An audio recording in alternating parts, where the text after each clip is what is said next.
네, 안녕하세요. 댕규왕자입니다. 이번 시간에는 주식 투자 철학 마인드 원칙 편 제 42부를 찍어보도록 하겠습니다. 42부 제목은요, 지수가 하락할 시에 그동안 벌어놓은 수익을 대부분 반납하는데 거기에 대해서 나는 어떻게 할 것인가? 이 고민에 대해서 나는 어떤 답을 내릴 것인가? 이거에 대해서 한번 방송을 찍어보도록 하겠습니다. 이제 저는 이제 여러분들에게 트레이더가 되지 말고 투자자가 되자. 이제 이렇게 주장을 하고 있는데요. 크게 보면 주식 투자의 길이 이제 트레이더의 길이 있고 이제 투자자의 길이 있는데 서로 같은 주식 시장에서 주식을 가지고 매매를 하겠지만 완전히 다른 길을 가고 있는 사람들이에요. 그래서 이제 초보 이제 주식을 이제 처음 입문하는 사람들은 이 트레이더의 길과 투자자의 길 자체를 모르기 때문에 그냥 같은 주식 투자자라고 생각을 하고 있죠. 그렇기 때문에 이리 휘둘리고 저리 휘둘리고 저 사람 말과 이 사람 말이 완전히 다르고 그러다 보니까 이제 자기 기준, 자기 원칙이 없이 이제 아무것도 모르고 준비도 안 된 상태에서 이제 주식시장에 참여를 하게 되는 경우가 많은데 그러한 경우에는 뭐 결과가 뻔하죠. 예, 결과가 좋지 못할 것이다. 그렇기 때문에 일단은 이제 처음 주식에 입문하는 사람들은 주식 투자의 길이 크게 보면 두 갈래의 길이 있는데 나는 과연 어떤 길을 선택할 것인가? 트레이더의 길을 선택할 것인가? 아니면 투자자의 길을 선택할 것인가? 여기에 대한 이제 답을 정해 두시고 이제 투자에 임하시는 게 좋다. 이제 저는 그렇게 생각을 합니다. 근데 저는 투자자의 길을 걷는 사람으로서 이제 크게 역시 이 투자자 안에 두 가지 길을 이제 여러분들에게 설명을 드릴 텐데 첫 번째 길은 실적과 밸류의 길이 있고요. 이제 두 번째 길은 그 외의 길, 수급, 뭐 차트, 거래량, 모멘텀, 이슈, 재료, 테마, 뭐 주도주 이런 것들을 가지고 이제 투자를 하는 그러한 부류. 그러니까 크게 보면 두 가지 부류가 있다고 보시면 되겠죠. 그래서 여러분들이 투자자의 길을 선택하면 당연히 실적과 밸류의 길로 가야 맞다. 그래서 이 실적과 밸류는 제가 생각할 때는 벽돌성을 쌓는 것과 같고 여러분들이 뭐 수급, 뭐 세력이 들어왔느니 빠졌느니 외국인이 얼마를 샀고 기관이 얼마를 팔았느니 뭐 차트에서 뭐 신호가 나왔다느니 뭐 지지선을 이탈하면 뭐 손절을 해야 된다느니 뭐 어떤 모멘텀이 붙었나니 이슈가 어떻고 뭐 재료가 이렇게 풍부하고 뭐 지금 주도주가 뭐고 뭐 이런 이제 단어와 언어를 사용하는 이제 사람들은 대부분 이제 트레이더라고 볼 수가 있겠는데 이러한 것들은 모래성을 쌓는 것과 같다.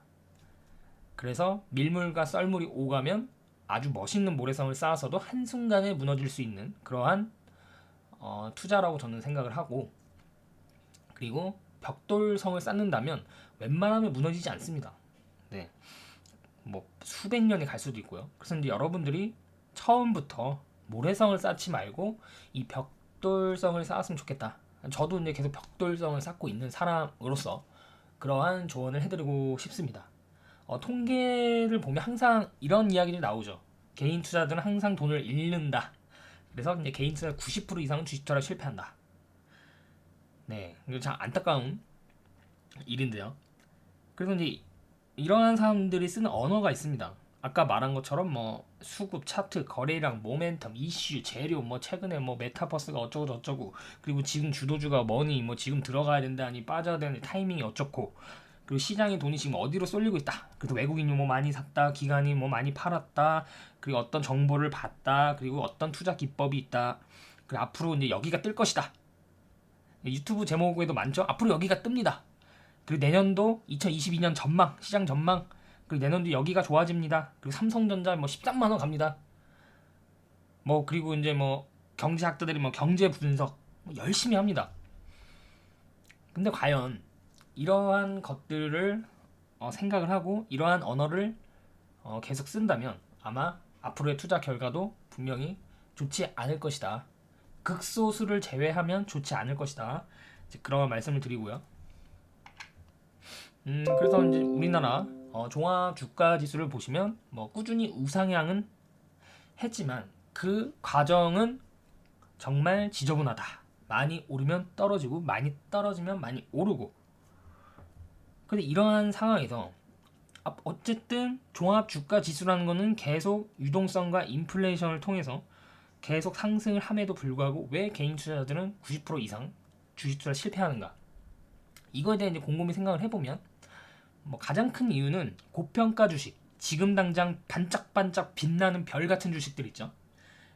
뭐 코로나 이후에는 뭐 코로나 뭐 치료제, 뭐 진단 키트, 그러니까 이런 것들이 뭐 시장에 부각이 되기 전에 매수를 하고 있으면 상관이 없겠지만 이미 이런 것들이 시장에 부각이 되고 뉴스가 나오고 뭐 애널리스트의 보고서들이 계속 나오고 그러니까 주변에서 눈으로 자꾸 보이고 귀로 들리는 것들을 매수를 한다면 그것들을 장기 투자를 한다면 과연 그 장기 투자한 매수 가격이 평생 안 올 수도 있습니다. 이 코로나가 이제 끝나면. 그리고 지금은 또 뭐 메타버스 어쩌고저쩌고 해서 뭐 그 당연히 그 전에 뭐 매수를 했으면 상관이 없겠지만 그 뒤에 이제 뭐 메타버스를 인식을 하고 이제 공부를 했더니 아 이거 근데 굉장히 뭐 대단한 신세계다 이렇게 생각하고 이제 덜컥 매수를 하는 경우 그리고 이제 장기 투자를 하는 경우 근데 실제적으로 이 메타버스에 관해서 실적이 잡히는 기업들이 별로 없습니다. 지금은 실적이 잡히지 않으면 테마라는 건데 전기차도 2014년에는 테마였어요. 뭐 앞으로 전기차가 뜰 것이다. 지금의 메타버스 분위기가 비슷했습니다. 앞으로 시장이 전기차가 되고 뭐 어쩌저쩌고 했는데 실제로 이 전기차로 돈을 버는 기업들이 없었습니다. 그러니까 기대감으로 올랐던 주가들이 전기차 관련 종목들이 우르르 다 빠집니다. 주가가. 근데 이제 2019년도에는 이제 에코프롬을 비롯해서 실적이 잡히기 시작했어요. 전기차가. 그래서 이제 저는 이제 실적이 잡힐 때 그때 이제 투자를 하자는 주의라서 실적이 안 잡힌 아무리 뭐 앞으로 뭐 기대감이 좋고 뭐 앞으로 이런 신세계가 펼쳐지고 한다고 해도 믿지 않습니다. 워낙 그 투자에 대한 불확실성이 크고 이 테마라는 것은 이 테마가 붙기 전에 매수를 해야 돼. 이미 테마가 붙은 상황에서 주가 오르는 상황에서 이것을 투자의 관점으로 접근한다는 것은 굉장히 리스크가 크다. 그러니까 고평가가 되는 것을 노리고 투자를 한다면 굉장히 위험 부담이 클 수밖에 없겠죠. 그거는 이제 트레이더의 영역으로 보시는 게 맞다. 저는 이제 그렇게 생각을 합니다. 아무튼 뭐 종합 주가 지수라는 거는 많이 오르면 많이 떨어지고 또 많이 오르면 떨어지고 많이 오르면 떨어지고 지금 또 많이 올랐죠. 네, 작년에. 그럼 이번에는 뭐 어떻게 될까요? 과거처럼 과거에 많이 떨어졌으니까 이번에도 많이 떨어질까요? 그건 모르는 거죠. 네. 어쨌든 종합 주가 지수라는 건 많이 오르고 많이 떨어집니다. 근데 이런 특별한 상황 이때 많이 오르는 경우는 이제 특별한 상황이 있었던 거죠. 2017년에 뭐 반도체 호황이 있었고요. 그런 경우가 아닌 이런 평상시 박스권 2011년부터 뭐 2015년 뭐 큰 이슈나 사회적인 뭐 그런 게 없이 그냥 박스권 올랐다 떨어지고 올랐다 떨어지고 네. 이런 걸 이제 평상시 지수로 이제 생각을 해보면 지금은 이제 제가 이 차트를 길게 봐서 그렇지만 실제적으로 이 떨어지는 폭이 굉장히 큽니다. 일봉으로 보면 굉장히 크게 떨어지는 거예요. 그러면 결국 지수가 굉장히 크게 떨어질 때 내 포트폴리오도 당연히 지수에 영향을 받습니다. 그때 지수가 떨어질 때는 이제 외국인도 포함해서 이 기관 투자자들은 뭐 개별 종목에 대한 뭐 애정이 없습니다. 그냥 바스켓으로 전량 매도가 들어가기 때문에 당연히 뭐 좋은 주식도 떨어지고요. 나쁜 주식도 떨어집니다. 일부 뭐 테마 종목들을 제외한다면 그래서 이게 이제 지수가 오를 때야 뭐 이제 내가 투자한 종목들도 오를 가능성이 높기 때문에 그때는 뭐 다 그냥 허허허해요. 예. 모두 위험을 얘기하지 않고 아무런 문제가 없습니다. 투자 철학이니? 지수가 상승할 때 투자 철학을 얘기하면 이 미친놈 소리 들어요. 그만큼 야, 씨 오르면 되지 뭔 무슨 개똥 철학이냐. 이렇게 생각하는 경우가 이제 지수가 상승할 때고 반대로 이제 지수가 이제 하락하면 어떡할 것이냐. 이게 이제 굉장히 중요한 이제 부분이거든요. 그래서 이제 여러분들이 주식 투자를 만약에 뭐 짧게 난 6개월만 할 생각이었어. 뭐 이러한 것이 아니라 나는 이제 주식 투자를 평생 할 거야. 이렇게 생각을 한다면 반드시 평생 하는 동안에 지수의 조정과 폭락을 경험하게 됩니다. 이렇게 생각하시면 안 돼요. 내가 평생 주식 투자를 할 건데 이 지수의 조정과 폭락을 내가 예측해서 대응을 하겠다. 저도 많이 해봤는데, 근데 결국에는 연속적으로 맞추지 않으면 의미가 별로 없더라고요. 그러니까 5번 중에 4번을 맞추고 1번 실패하면 그게 그대로 깡통이 될 수가 있습니다. 아무튼 그래서 이제 지수가 하락하는 과정에서는 대부분 그 전에 뭐 지수가 상승할 때든 그때의 수익을 대부분 반납하게 됩니다. 그러면 이제 사람들은 이런 생각을 하게 되죠. 아, 이게 지수가 진짜 중요하구나. 지수가 떨어지니까 다 떨어지는구나. 네, 맞죠? 네, 지수 중요하죠. 네, 이런 상황이 계속 반복이 되기 때문에. 근데 중요한 건 이게 진짜 중요한데 못 맞춘다는 게 더 중요한 건, 중요한데 맞출 수가 없다라는 게 이 딜레마인 거죠. 그리고 사실 개인 투자자가 지수를 맞춘다는 게 이게 가당키나 한 일인가 이걸 생각을 해봐야 돼요. 개인이 지수를 맞출 때 보는 자료들이 뭐죠? 대부분 공짜 자료들 거예요. 자료 드릴 거예요. 공짜 뉴스, 공짜 데이터, 뭐 이런 뉴스 찌라시, 이런 것을 보고 지수를 맞춘다는 거는 지금 생각해 보면 아, 이거 진짜 말도 안 되는 일이라는 거죠. 이코노미스트들은 그 블룸버그 자료가 뭐 그걸 보려면 한 달에 수천만 원을 줘야 된다고 합니다. 그런 자료를 수천만 원을 한 달에 지급을 하고도 못 맞추는 게 지수인데, 개인 투자자가 단순히 공짜 정보 자료를 보고 지수를 예측하고 대응한다는 것은 거의 불가능한 영역에 속하는 일이 아닌가, 그렇게 생각을 합니다. 그러니까 이코노미스트, 이거 엄청 똑똑하신 분들이잖아요. 이코노미스트 수십 명이 팀으로 붙어서 달라붙어도 시장을 못 맞춘다는 겁니다. 그래서 예측이 안 되면 대응을 할 수가 없다. 근데 이제 대부분의 이제 투자자들이 이 시스템 안에서 벗어나지 못합니다. 왜냐면 이제 이걸 경험을 했기 때문에, 아, 지수가 하락하면 내 종목들도 하락하고 수익을 다 반납하는구나. 다 그래서 지수가 중요하구나. 이 프레임, 이 프레임 때문에 이제 계속해서 지수를 맞추려고 허송세월을 보내는 사람들이 많습니다. 저는 허송세월이라고 표현을 하고 있습니다. 주식 투자 경험이 많고 많이 아는 사람들 중에서도 이러한 경우가 굉장히 허다하다 라고 볼 수 있겠고요. 그래서 지수는 그 스타크래프트에서 이제 종족을 랜덤으로 설정하면 이게 뭐가 나올지 모르잖아. 내가 랜덤으로 했었는데, 게임을 랜덤으로 했는데 2번 모두 테란이 나왔다. 그러면 이제 3번째 랜덤에서는 테란이 나오지 않을 확률이 더 높다, 이렇게 이제 생각을 할 수가 있잖아요. 근데 사실은 3분의 1, 그냥 3분의 1인 거잖아요. 그러니까 이제 그런 식으로 지수를 예측한다는 거죠. 2번 테란이 나왔으니까 이제 3번째는 뭐 저그나 프로토스가 나오겠지. 뭐 거의 이런 식의 예측인 경우가 허다한데, 아, 근데 저는 모르겠어요.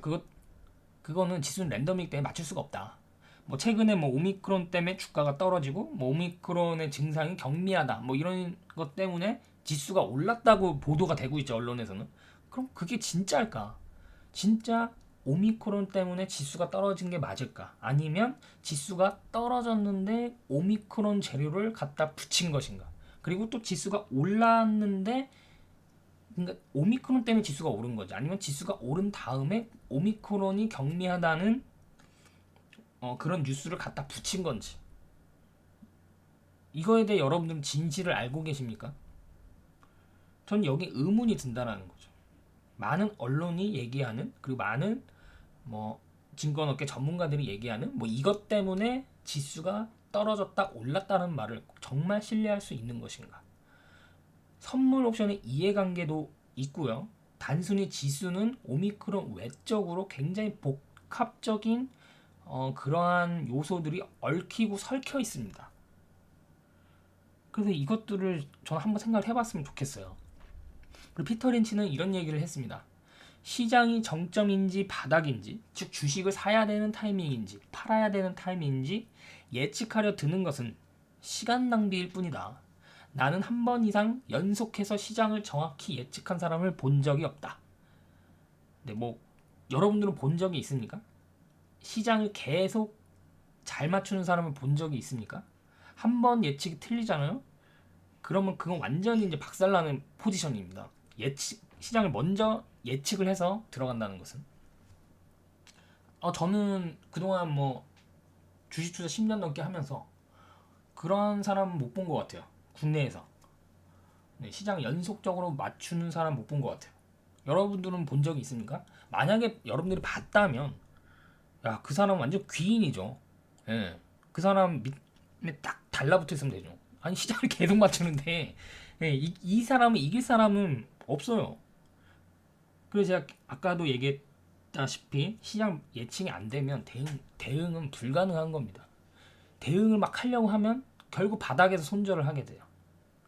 아마 이제 주식적 경륜이 좀 있으신 분들은 분명히 제 말이 무슨 뜻인지 아마 이해를 하실 거라고 생각을 합니다. 그럼 도대체 어떻게 해야 되냐? 이제 이거에 대해서 이제 설명을 한번 드려보도록 하겠습니다. 시장 감상용이다. 그러니까 저도 시장 분석을 합니다. 시장 분석을 하는데 이거를 제가 예측하고 대응할 거라고 생각하는 게 아니라 이러한 흐름을 앞으로 좀 보이겠구나. 그럼 이러한 흐름으로 좀 내가 투자하고 싶은 그런 기업이나 종목을 살 때나 팔 때 좀 참고를 해보자. 이런 가벼운 정도로 생각을 하지. 이거를 뭐 내 투자의 중심에 놓고 그렇게 하지는 않습니다. 그래서 시장은 그냥 감상용. 네. 그냥 영화를 보듯이 그냥 감상용이라고 생각을 하고 이 시장을 이기는 종목들로 포트를 경영을 하면 됩니다. 그러면 도대체 시장 이기는 종목이란 과연 무엇인가? 그걸 한번 생각을 해봐야겠죠. 근데 여러분도 만약에 내가 투자하고 있는 종목보다 이 시장에 대한 지식, 개인 투자들이 시장에 대한 지식이 엄청 많더라고요. 네, 뭐 오미크론이 뭐 어떻게 되고 인플레이션이 어떻게 되고 뭐 패드의 정책이 어떻게 되고 금리 인상이 어떻게 되고 또 뭐 중국의 경제 정책이 또 어떻게 되고 완전 거의 박사급으로 시장에 대한 지식이 굉장히 많으신 분들이 있는데 과연 그게 투자에 과연 얼마나 도움이 될지는 미지수라는 거죠. 그래서 내가 투자하고 있는 그런 종목에 대한 지식보다 시장에 대한 지식이 더 많다면 실패할 확률이 높기 때문에 이거에 대해서 한번 고민을 해볼 필요가 있다고 생각을 하고요. 그래서 여러분 지수의 등락과 상관없이 지수는 아까 얘기했다시피 오르고 떨어지고 반복을 합니다. 근데 이 오르고 떨어지기를 알 수가 없어요 미리. 그러니까 이게 떨어질 때 만약에 손절을 한다는 것은 떨어지는데 내 종목이 지금 어떤 상태인지 모르기 때문에 손절을 하는 거잖아요 사실은. 그래서 처음부터 손절하지 않을 종목을 사야 된다. 그게 진짜 중요한 것 같아요. 그래서 시장이 폭락이 오면 이 폭락을 미리 예측하려고 하지도 말고 대응하려고 하지도 말고 그냥 분석도 하지 말라는 겁니다. 그래서 시장이 만약 폭락이 왔다. 그럼 그냥 자연재해라고 생각을 하면 돼요. 그냥 얻어맞는 거예요. 그냥 시장 폭락이 왔어요. 그럼 이제 사람들 공포가 이제 생기겠죠. 앞으로 더 떨어질지도 모른다. 더 떨어질지 안 떨어질지 어떻게 알아요? 작년에 2020년 3월에 이제 코로나 사태가 왔을 때 그때 이제 저는 한 1700포인트 지수가 한 1700포인트 정도에 제가 가지고 있는 모든 현금을 다 주식에 투입을 했습니다. 그 이후에 1450포인트인가요? 그것까지 이제 지수가 떨어졌었죠. 3월 19일인가? 그 다음에 SK증권에서 이러한 전망 보고서가 나왔습니다. 지수가 앞으로 1100포인트까지 떨어질 수 있다. 네. 그러니까 이제 점쟁이 예측을 하는 거죠. 그럼 이제 거기서 이제 또 공포가 밀려 들어오면서 1450%에서 모든 주식을 다 처분하는 사람들도 많았을 겁니다. 자, 그리고 반대로 이제 4월이 됐어요. 4월, 5월에 무슨 전망들, 무슨 보고서들이 나왔죠? 지금은 조심해야 될 때다. 코로나가 해소되려면 아직도 멀었다. 조심해야 된다. 뭐 인버스를 사야 된다. 근데 결과는 어떻게 됐죠? 근데 이게 시장을 예측하고 전망해서 주식을 투자한다는 거는 이만큼 어렵고 확률적으로도 굉장히 낮은 축에 속한다는 겁니다. 앞으로도 그건 반복이 될 거예요. 아무튼 이제 시장이 폭락을 하면 공포가 밀려 들어오는데 이거는 뭐 사람으로 태어났으면 어쩔 수 없는 이제 공포가 밀려 들어오겠죠. 그리고 여기서 내가 투자한 게 뭔지 똥인지 된장인지 이걸 모른다면 더 많은 공포가 몰려오겠죠. 그렇다면 이 공포를 탐욕으로 바꾸는 방법은 무엇이 있을까요? 이거는 이제 훈련이 필요한 거죠. 왜냐하면 공포를 느낀다는 건 인간의 본능이잖아. 이 본능을 훈련을 통해 다른 감정으로 느끼게 하려면 과연 어떻게 해야 되느냐. 아까도 제가 말한 것처럼 시장의 폭락은 야 이것은 지금 소나기가 왔다. 이건 지금 소나기가 일시적으로 지금 터졌다. 그리고 이 소나기가 소나기인 줄 알았더니 이게 장마였네?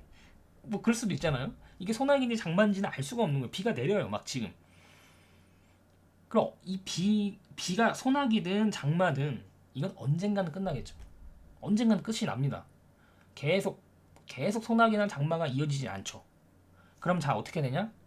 현금 보유로 대응을 하자는 겁니다. 여기서 말하는 이제 현금은 우산을 준비하고 있다. 이렇게 이제 표현을 해도 되겠죠. 그럼 과연 현금이 어떤 현금 비중이 몇 퍼센트면 적절할 것인가? 이거에 대해서 이제 이거는 당연히 주관적이죠. 정답이 없습니다. 그런데 저는 이제 기본적으로 현금 20% 보유하면 좋을 것 같습니다. 이제 이렇게 얘기를 합니다. 그럼 이 현금 보유도 비중이 또 달라요.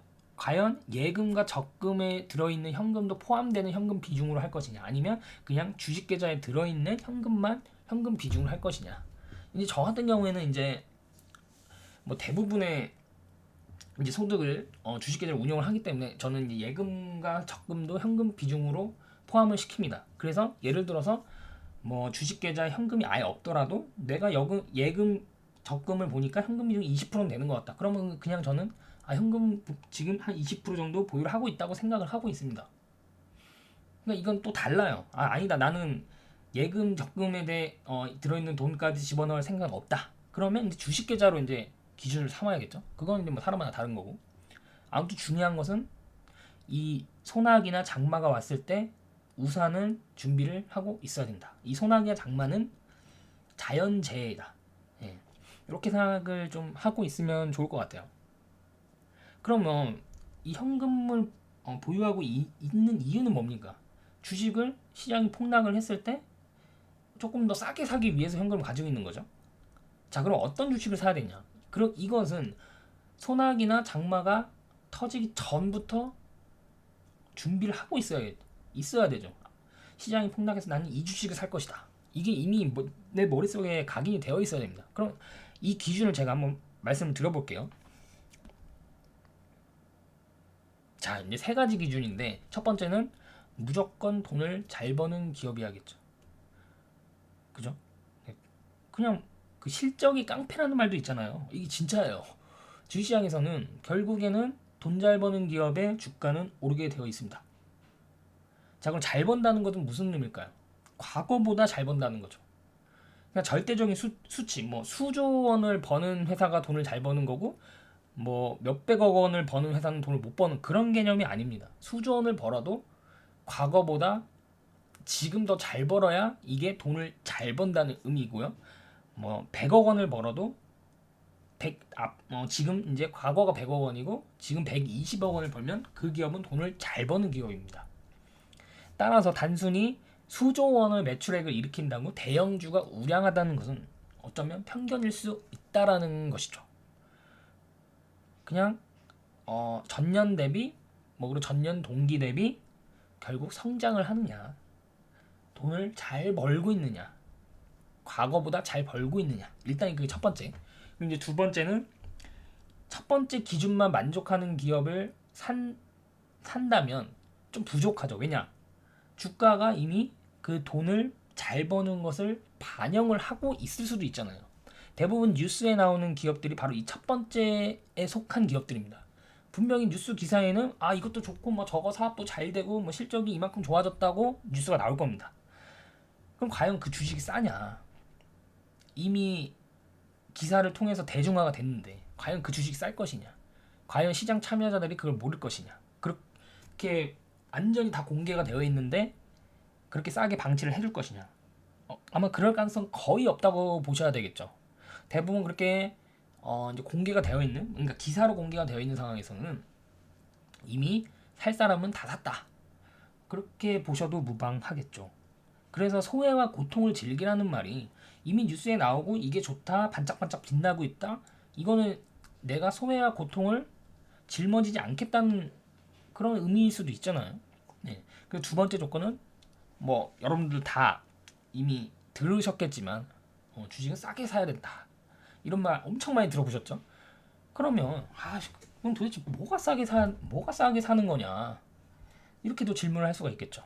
그걸 싸게 산다는 것은 결국 밸류에이션 분석을 한다는 것입니다. 저 같은 경우는 이제 과거 5년 평균 밸류에이션을 분석을 합니다. 밸류에이션 분석이라고 제가 뭐 특별한 기법을 쓰는 게 아니라 여러분들이나 모든 투자자들이 평균적으로 많이 쓰는 지표들을 평가를 합니다. 가장 많이 쓰는 지표가 뭐죠? PER, PBR 지표죠. 그리고 에비타 지표가 있고요. 그리고 이제 뭐 최근에 뭐 STOP 분석법 이런 것도 있는데 가장 기본적으로는 PER, PBR을 주로 많이 씁니다. 그리고 성장률, 이 성장률과 PER, PBR을 분석하는 것은 이제 피터 린치가 이제 쓰던 투자법이라고 할 수 있는데 이 피터 린치가 자신이 쓴 책 전설로 떠나는 월가의 영웅에서 어떤 주식을 싸게 살 수 있냐에 대해서 이제 설명을 한 부분이 있거든요. 거기서 이러한 이야기를 합니다. 나는 성장률 대비 주가가 싼 기업에만 투자를 했다. 이게 무슨 말일까요? 성장률보다 밸류에이션이 싸다라는 얘기죠. 예를 들어서 작년에 순이익이 100억이었는데 올해는 120억을 벌었어요. 그럼 성장률은 20%라고 볼 수 있죠. 근데 PER은 20배 미만에서 거래가 되고 있다. 예를 들어서. 그러면 성장률 대비 주가는 싸다라고 볼 수 있겠죠. 만약에 지금 2차전지 양극재 기업인 에코프로비엠이 성장률이 만약에 뭐 57%다. 실제로 그렇게 나오고 있죠. 근데 PER을 보니까 21년 추정퍼가 예를 들어 57배예요. 그러면 그냥 단순히 PER 57배만 보고 이거 너무 비싸다라고 말하면 안 됩니다. PER은 PER, PBR 항상 성장률과 비교를 해봐야 돼요. PER이 57이면 그건 비싼 게 아니라 그냥 적정 주가구나. 비싸지도 않고 싸지도 않은 주가 수준이구나. 이렇게 판단하는 게 정상 아닌가요? 그러니까 단순히 뭐 PER이 10배 미만이면 저평가다. 절대 아니죠. PER이 10배 미만인데 만약에 PER이 예를 들어서 뭐 10이라고 해볼까요? 근데 성장률이 5%예요. 그러면 이 주식은 싼 게 아니라 비싸다고 볼 수가 있겠죠. 이게 이제 피터 린치가 구사하던 성장률 대비 싼 주식을 사서 보유하는 그러한 투자법이라고 볼 수 있는데 뭐 지금에도 당연히 쓸 수 있는 투자 방식이라고 볼 수 있겠죠. 그래서 여러분들이 싸다 비싸냐를 봤을 때 어떤 사람이 그냥 좀 뚱뚱하구나, 좀 말랐구나 이 정도만 구분하면 되지 이 사람이 정확히 몇 킬로그램이다 이거는 파악하기 불가능합니다. 주식 투자를 뭐 산소 계산 수학하는 거 아니잖아요. 그렇기 때문에 그렇게 할 필요는 없다. 그게 근데 또 저는 중요하다고 생각하고요. 그래서 단순히 싸다는 거, PER이 낮고 뭐 PBR이 낮다. 그래서 싸다. 사실 물론 그렇게 투자하시는 분들 계시고 또 성과를 내시는 분들도 계시더라고요. PER 예를 들어 딱 정하는 거예요. PER 10배 미만의 종목들만 투자하겠다. 근데 그건 자기만의 기준인 거죠. 근데 제 기준은 그건 아니에요. 단순히 PER 10배 미만이라고 투자를 하지 않습니다. 성장률과 비교를 하는 거죠. 이 기업이 작년 대비 올해는 이 정도의 성장률을 보였는데 그럼 앞으로도 이 정도의 성장률을 보일 수 있을 것인가? 그거를 이제 생각을 하거든요. 그래서 제 기준은 매출액은 무조건 성장해야 돼요. 매출액이 꾸준히 늘어나지 않은 기업은 이거는 비즈니스 구조에 뭔가 문제가 있다. 근데 저는 그렇게 보고 있어요. 그래서 일단 매출액은 무조건 과거보다 좋아져야 되고 주가가 오르려면 결국 매출액이 아니라 이익이 증가를 해야 돼요. 이익. 그럼 일단 기본적으로 매출액이 버텨줘야 이익이 앞으로 증가할 가능성이 높겠죠. 그래서 이런 기업들이 있어요. 매출액은 증가하는데 영업이익이 증가하지 못하는 기업. 그럼 이거는 분석을 해봐야 된다. 왜 영업이익이 나오지 않을까? 그럼 앞으로 영업이익이 잘 나올 수 있는 뭔가가 있냐? 이걸 분석을 해봐야겠죠. 두 번째는 이제 매출액과 영업이익은 다 잘 나오고 있어요. 근데 순이익이 안 나오고 있어요. 이런 경우도 존재하겠죠. 그럼 과연 이게 순이익이 지금 일회성 비용이 많이 나와서 순이익이 안 나오고 있는지. 그러면 일회성 비용이 사라지면 순이익이 자동적으로 잘 나오겠구나. 그러면 이런 주식은 순이익이 안 나와서 주가가 조정을 받고 있고 오르지 않는다면 이 주식을 사면 되는 거겠죠. 이런 식으로 이제 파악을 해보는 겁니다. 그리고 이제 세 번째 조건. 자, 돈 잘 버는 기업을 싸게 샀어요. 여기까지 굉장히 훌륭하죠. 근데 이걸로는 또 부족해요. 왜냐? 자, 돈 잘 버는 기업을 싸게 샀다는 거는 결국 저평가되어 있다는 말이잖아요. 저평가되어 있다는 말은 결국 시장에서 소외당하고 있다는 거잖아요. 자, 소외를 당하고 있어요. 근데 이제 시장에서 야 이거 지금 돈을 잘 벌고 싼 건 알겠어. 근데 앞으로 좋아질 것 같냐? 라를 또 판가름을 합니다. 왜냐하면 이게 내가 샀는데 앞으로 안 좋아져요. 그럼 주가가 못 오를 가능성이 있겠죠. 그러면 주식을 싸게 산 사람은 또 낭패라고 생각할 수가 있잖아요. 아니, 주가가 오르는 게 목적으로 사는 사람들이, 그죠? 그래서 세 번째 조건도 항상 생각을 해야 된다. 앞으로도 잘 벌 수 있냐? 이런 거는 뭐 비즈니스 모델, 업황, 그다음에 생산 캐파가 증가하는지, 자동화 설비를 구축했는지, 구조적으로 성장할 수밖에 없는 뭔가 원인이 있는지, 이것들을 이제 파악을 해서 세 번째 기준을 충족하는지 안 하는지를 판단하면 되겠죠. 그래서 이제 주식 투자는 유통업과 이제 비슷하다. 그래서 이제 그 슈퍼게임 박영옥님은 나는 주식시장에서 다양한 사업, 유통업을 하는 사람이다. 이런 말을 또 한 적이 있어요. 그 말은 이제 주식시장에서 어떤 사업을 한다는 말일까요? 이런 제가 볼 때 이거랑 거의 똑같다고 봐요. 아, 돈을 잘 버는데 이 싸게 거래되는 기업들이 있더라고요. 그래서 뭐 앞으로 잘 될 것 같아서 샀어요. 아니, 박영님은 이렇게 약간 그냥 당연한 거 아니에요? 라는 식으로 이제 얘기를 하시더라고요. 네, 그런 거 사서 이제 적정 가격이 붙으면 그때 팔고 이제 그 돈으로 또 싼 거 사고 이걸 이제 계속 수십 년을 반복하신 거죠. 근데 이제 기본적으로 이제 장기 투자 마인드는 가지고 있어야 되나 이 장기 투자와 단기 투자의 프레임을 자기를 가둬두는 거는 별로 바람직하지 않은 것 같아요. 왜냐하면 이 주식은 무엇이 언제 오를지 모르기 때문에 생각보다 내가 원하는 가격에 빨리 도달하면 단기 투자가 될 수도 있잖아요. 정말 감사한 일이죠. 네. 그럼 그걸 또 팔아서 이제 또 이 세 가지 조건을 만족하는 기업을 또 찾아서 또 사고. 네, 그게 이제 경영이겠죠. 말 그대로 경영. 경영에는 사실 정답은 없잖아요. 가장 효율적인 관리를 하는 건데 가장 효율적으로 되려면 당연히 주가가 빨리 오르는 게 좋겠죠. 예, 근데 무엇이 빨리 오를지는 워렌 버핏도 알 수 없다. 그렇기 때문에 최대한 이런 종목들을 많이 사서 포트폴리오를 경영하는 게 가장 확률적으로 높은 접근 방법이 아니겠느냐. 저는 이제 그렇게 생각을 하는 거죠. 그래서 여러 이제 가치 투자 하시는 분들이 얘기를 하는 결국 궁극적인 투자 철학은 이겁니다. 좋은 주식을 싸게 사서 적정 가격이 될 때까지 기다린다. 그래서 항상 인내심과 기다리는 강조를 하시죠. 엉덩이 투자라고 또 얘기를 하시고요. 그래서 이제 여기서 만약에 이제 내가 근로소득이 있다. 그리고 소득의 몇 퍼센트는 주식 계좌에 넣을 수 있다. 이런 분들은 굉장히 든든한 엉덩이 투자를 받쳐주는 든든한 지원 사격을 해주는 거죠. 이 지원 사격이 있냐 없느냐도 굉장히 뭐 투자 심리나 투자 결과에 영향을 많이 줍니다. 그래서 적립식 투자를 할 수 있는 그러한 시기에 투자를 하는 게 가장 복받은 일이 아니겠느냐. 만약에 은퇴자라도 뭐 소일거리를 할 수 있잖아요. 네. 뭐 편의점에서 알바를 하든 뭐 아파트 경비를 하든 이 소일거리를 하면서 절대로 이제 주식 계좌에서 생활비를 쓰지 않고 진짜 이제 좀 더 절실하다면 적은 월급이라도 최대한 많이 정시 투자를 한다면 좀 더 투자 결과가 당연히 좋아질 수 있겠죠. 아무튼 이렇게 이제 투자를 하는데 이 세 가지 조건이 내가 과연 비밀스러운 남들이 모르는 정보를 가지고 투자를 하는 거냐? 절대 그렇지 않죠. 모두 공개되어 있는 정보, 실적은 다 공개되어 있잖아요. 그리고 밸류에이션, PER, PBR도 정확히 숫자가 찍히죠.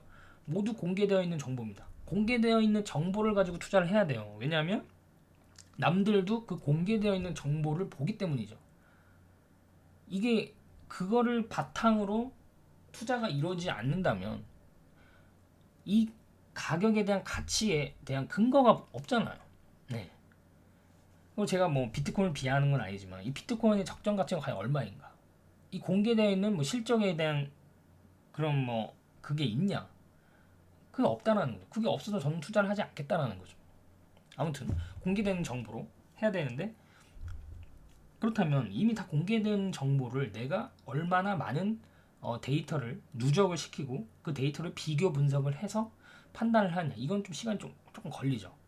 그래서 근데 저는 이해는 합니다. 왜냐하면 아니 본업이 있는 사람이, 그리고 예를 들어 뭐 30대 40대라면 지금 이 본업에 집중을 해서 승진을 하는데, 승진을 해서 나의 근로소득을 높이는데 선택과 집중을 해야지. 이거 언제 다 하고 있냐라는 거죠.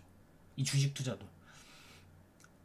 예. 이 실천을 하려면 사실 전업 투자도 실천하려면 뭐 뭐냐, 근로소득자가 아침 뭐 9시부터 6시까지 열심히 일을 하잖아요. 그만큼의 이제 시간 투입량이 필요가 합니다. 왜냐면 뭐 2,000개가 되는 종목들 다 분석을 해야 되잖아요. 실적이 좋아졌는지 나빠졌는지, 지금 싼지 비싼지, 앞으로 잘 될 것인지 안 될 것인지, 이런 것들 다 분석하려면 그 정도 근로소득자가 한 달 동안 9시부터 출근해서 6시에 퇴근하는 그 시간 투입량이 필요하다는 겁니다. 근데 그걸 이제 본업이 있는 분들이 이걸 과연 어떻게 하겠느냐. 사실 그거에 대한 뭐랄까 좀 고민은 있어요. 과연 그분들이 할 수 있겠느냐 이걸. 일단은 그것 때문에 못 하는 거고요. 그리고 할 수 있어도 이게 굉장히 귀찮다라는 거. 그래서 어떻게 되느냐? 아씨, 이게 그럴 시간도 없고 그렇게 하고 싶어도 귀찮은데 주식 투자는 또 하고 싶어. 그러면 이제 눈에 보이는 거, 귀로 들리는 정보로 투자를 하게 되는 거죠. 그러니까 쉽고 편한 길로 가자는 거죠. 그렇게 돼버리는 거예요. 어쩔 수 없이. 그 환경 자체가. 그러다 보니까 실적 나쁜 종목들을 사거나, 뭐 테마주를 사거나, 정치 테마주를 사거나, 뭐 최근에 뭐 메타버스가 좋다고 하니까 갑자기 메타버스로 많이 주가가 오른 종목들을 뭐 따라잡는다거나, 아니면 야 그래도 실적이 좋아야지 하고 실적이 좋아서 샀는데 밸류에이션이 나쁘다거나, 아니면 종목들 비교 분석을 못하기 때문에 가장 좋은 종목들로 포트 구성을 못한다거나, 이러한 것들, 이러한 것들이 이제 투자 성공의 확률을 확 떨어뜨리는 요인이 될 수 있겠죠.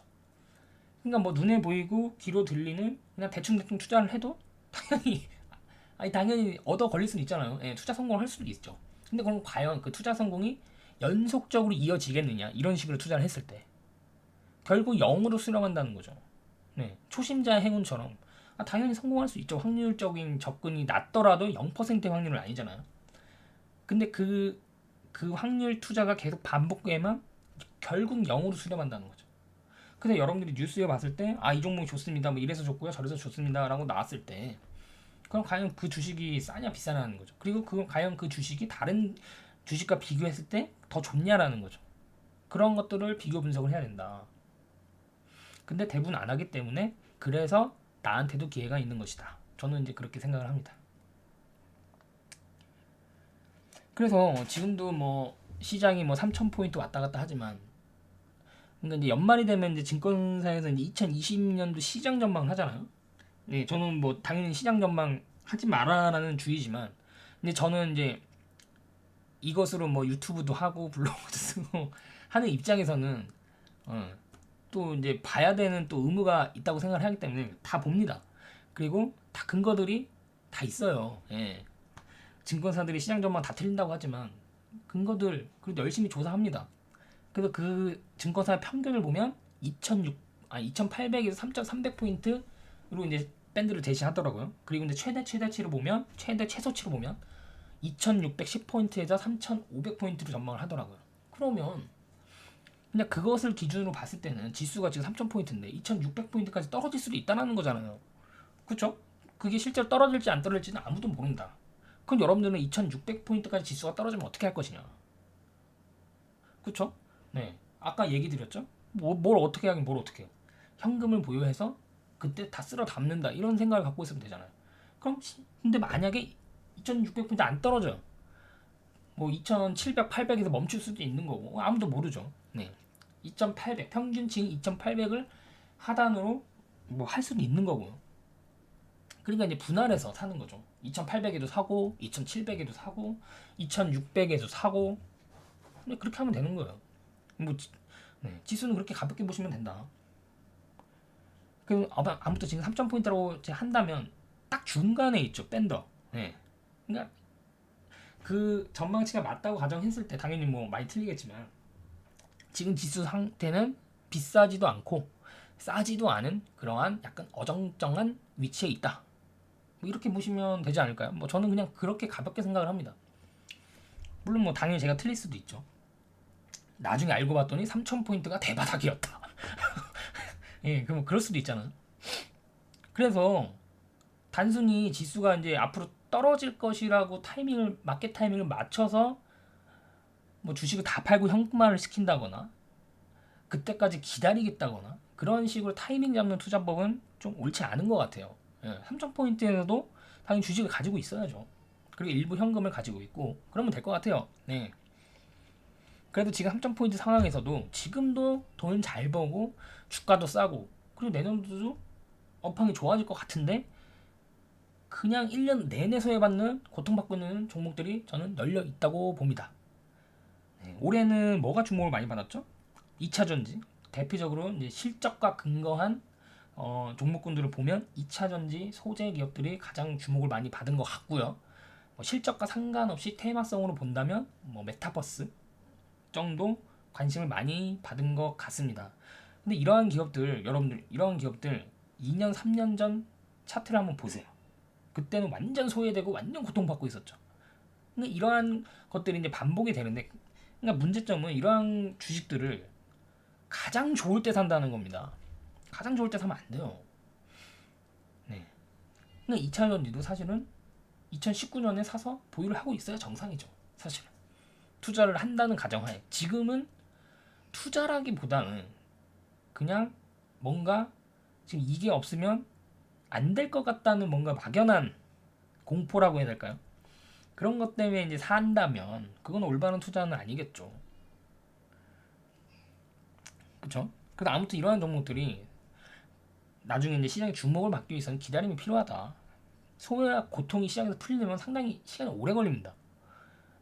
단순히 내가 오늘 사서 내일부터 소외와 고통이 풀릴 거라고 생각하면 안 돼요.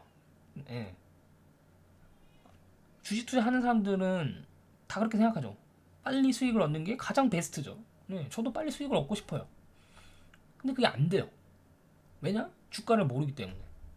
어떤 종목의 주가가 먼저 오를지도 모르기 때문에 1번, 2번, 3번의 기준을 만족하는 종목들을 구성을 했어도 어떤 종목이 먼저 시장의 주목을 받고 튀어 오를지 이거를 알 수는 없는 것 같아요. 알 수 없어요. 앞으로도 알 수 없을 것 같아요. 그럼 어떻게 해야 되냐? 이러한 기업들을 사서 마치 뭐랄까요? 두더지 게임 하듯이 두더지가 막 튀어 오르면 그걸 망치로 이제 두드려 패잖아요. 그것처럼 먼저 오르는 거를 두드려 패서 아직 안 오른 두더지의 비중을 더 늘리는 겁니다. 근데 이제 그런 경우도 있죠. 내가 아직 더 사야 되는데 더 사지 못했는데 주가가 오르는 경우도 있잖아요.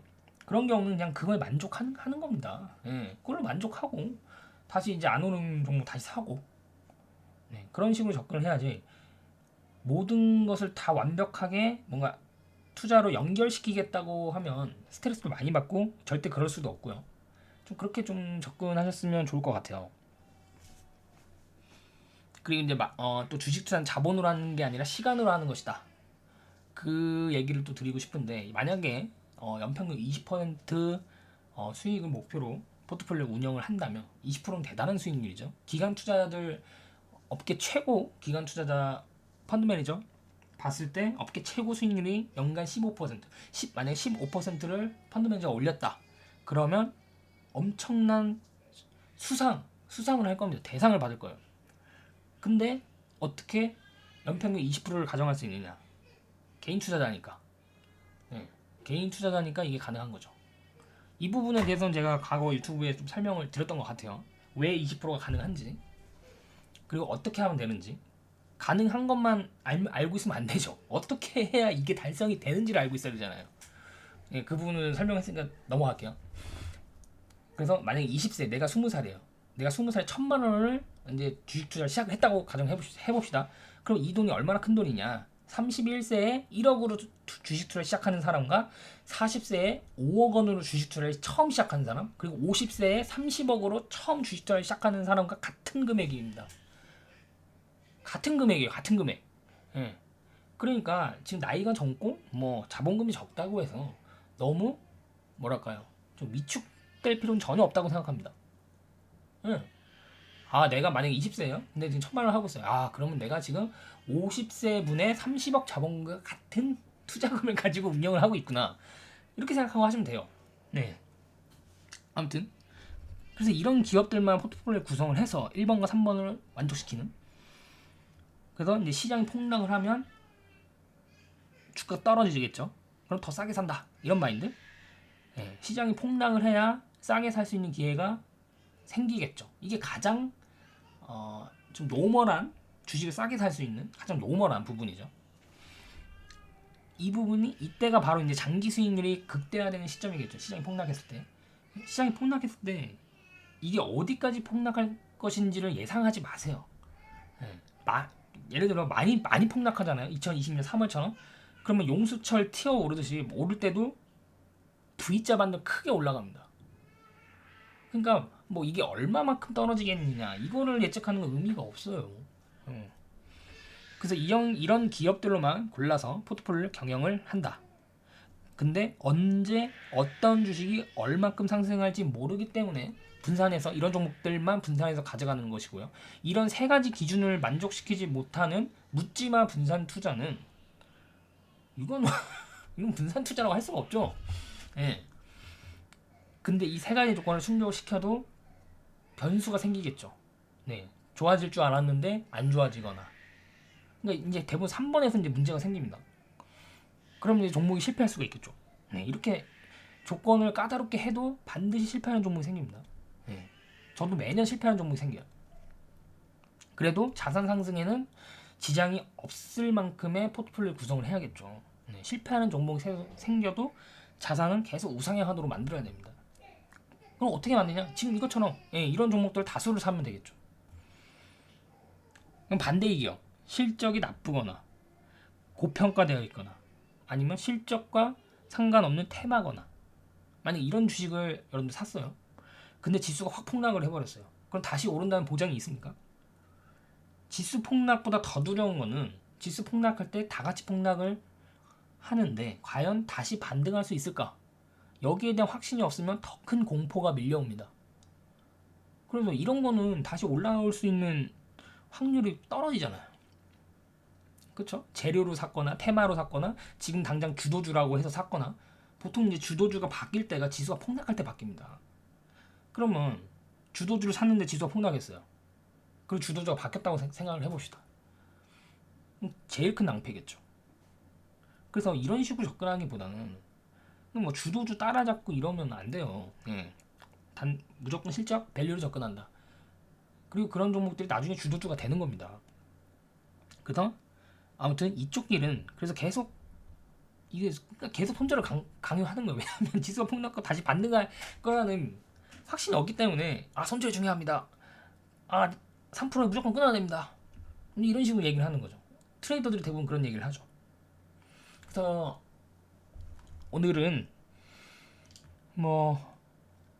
이제 지수가 이제 하락을 해서 내 포트폴리오의 종목들도 떨어지고, 대부분의 종목들이 지수가 하락할 때 수익을 반납했을 때 과연 나는 어떻게 할 것이냐.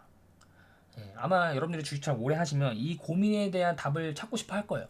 저도 계속 수년간 답을 찾으면서 나온 이제 결과물이라고 해야 될까요? 그런 결과물을 지금 말씀드리는 거고요. 야, 이거 진짜 어떻게 해야 되냐? 이거 지수가 하락할 때 도대체 어떻게 해야 되냐? 그동안 벌어둔 돈을 다 까먹고 이거 어떻게 해야 되냐 도대체? 그럼 정말 지수를 내가 집중을 해야 되느냐? 아니면 어떻게 해야 되느냐? 그거에 대한 오늘 방송을 한번 찍어봤고요. 오늘 어쨌든 방송 모든 투자자들에게 다 적용되는 정답은 있을 수가 없고요. 근데 저는 제 원칙, 제 철학, 그걸 바탕으로 저는 이런 식으로 생각을 하고 이런 식으로 투자를 할 것입니다. 이런 거에 대해서 얘기를 드려봤습니다. 이 영상을 보는 많은 투자자분들이 성공 투자하시길 저는 기원합니다. 감사합니다.